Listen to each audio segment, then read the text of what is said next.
வாகை சுடவா audio launch நான் தான் கம்பேர் பண்ணேன்.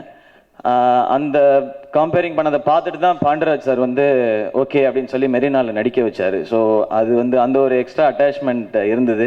விமலண்ணனும் கூப்பிடும்போது எப்பா கரெக்டாக வந்திருப்பா, வாகை சுடவா ஆடியோ லான்ச்சுக்கு லேட்டாக வந்த மாதிரி வந்துடாதப்பா அப்படின்னு சொல்லி தான் கூப்பிட்டார் அவர். ஏன்னா அவரோட அசோசியேட் ஆகிற ஒவ்வொரு டைமும் லைஃப்பில் ஏதாவது ஒரு பிரேக் கிடச்சிருக்கு. ஃபஸ்ட்டு படம் சான்ஸ் கிடச்சிது, அதே மாதிரி கேடி பில்லா கிளாடுறாங்க.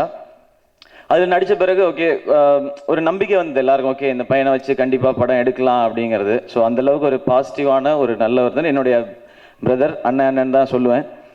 ஸோ இந்த படம் பண்ணிட்டு இருக்கும்போது எல்லாருமே நம்ம டீம் தான் அப்படின்றனால ஒவ்வொருத்தர் பேசும்போது இந்த படம் எப்படி இருக்குன்னு கேட்பேன். அது மாதிரி பிரியானந்தையும் கேட்டேன், அதனால எப்படி வந்துட்டு இருக்கு படம், விமல் அண்ணன் எப்படி இருக்காரு அப்படின்னு. ஹேய் அவர் ரொம்ப ஸ்வீட்யா அப்படின்னுச்சு.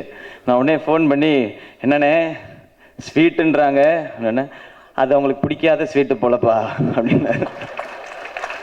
ஏன்னு இப்படி சொல்றீங்கன்னா, எங்கப்பா நம்மளை பேச வர்றாங்க, வேற யாருன்னா இருக்கா அந்த படத்துல, இந்த இன்னொரு ராஜான்னு வேற தெரியாம சொல்லிட்டாங்களா, நமக்கு முன்னாடி சேரை போட்டு உட்காந்துக்கிறாங்க அப்படின்னா. யாரண்ணே ஆட எல்லா ஷூட்டிங்லேயும் ஒருத்தர் இது தானப்பா பண்றாரு, சூரியண்ணனா ஆமாண்ணே. அதாவது அப்புறமா சொன்னாரு விமலண்ணே, எல்லா ஹீரோன்ட்டையும் ஃபர்ஸ்ட் டைம் உங்கள்கிட்ட தான் பேசுறேன்ற மாதிரியே ஒரு அப்ரோச் வச்சுக்கிறான் இந்த ஆளு, அதுல அந்த பிள்ளைங்க ஏமாந்துருது. எனக்கு உங்களை தவிர வேற யாரையும் தெரியாது, நம்ம இப்போ எல்லாத்தையும் நம்மள்ட்ட எந்த பிள்ளைங்க பேசுது அப்படின்னு இந்த மாதிரி ஒரு ஃபேஸும் கையும் இப்படி வச்சுக்குவார் இல்லையா, அப்படியே வச்சுட்டு அதுக்கப்புறம் சூரியனுக்கிட்டே ஹீஸ் ஸோ கியூட்யா, ஹீஸ் நைஸ் கையா அப்படின்னு இந்த பொண்ணு இப்போ கூட அதை பற்றி தான் சொல்லிட்டு இருந்தாங்க. அதுக்கப்புறம் இமானே எனக்கு அவர் ரொம்ப பிடிக்கும், அவர் ஹீஸ் ஸோ சப்பினோ, ஒரு கண்ணத்தை கிள்ளணும்னு.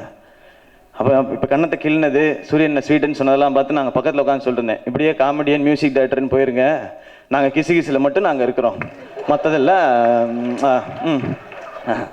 அப்படி தான் இருக்குது. அதனால ஒரு கண்டிஷனாகவே போடணும்னு நினைக்கிறேன். ஃபஸ்ட்டு எதாக இருந்தாலும் ஹீரோவை பாராட்டியிருக்க அவங்கள்ட்ட முதல்ல பேசுங்க, அதுக்கப்புறம் யார்கிட்ட வேணால் பேசுங்க. என்ன டீல் ஓகேண்ணே விமல்னு?